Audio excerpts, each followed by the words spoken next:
As things stand, I'm very gloomy about Copenhagen. I hope I'm wrong, but it looks as though there won't be a treaty.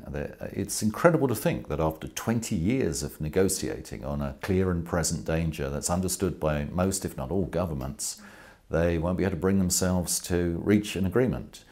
But that's my best guess. And I think we have to, there's a saying that it's sometimes darkest before the dawn.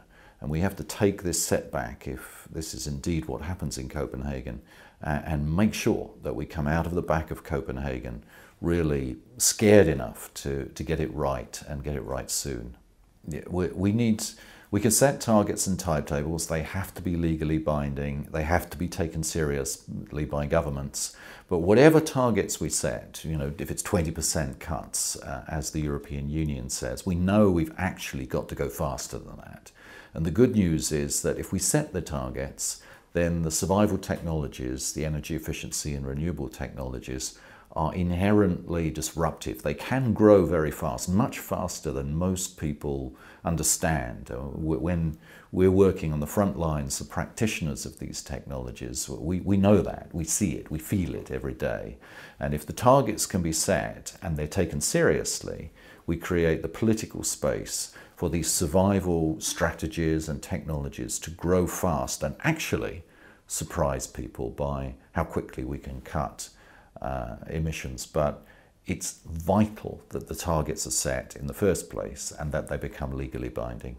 There are plenty of reasons to be optimistic, that they start with the inherent characteristics of the survival technologies, energy efficiency and renewables. They're already very fast-growing markets. There is already a fantastic amount of money flowing into clean energy technologies, percentage-wise, much more than is going into fossil fuels if you compare the amount of investment versus the share of global primary energy. And so we can work with that, provided we do the most important thing of all, which is collectively commit, or enough of us collectively commit, to actually cast in law what our objective has to be, which is deep cuts in emissions by the middle of the century, earlier if we can possibly do it. Yeah, I mean, I know we can do these. Everybody who works in the renewable energy industry knows we can do this.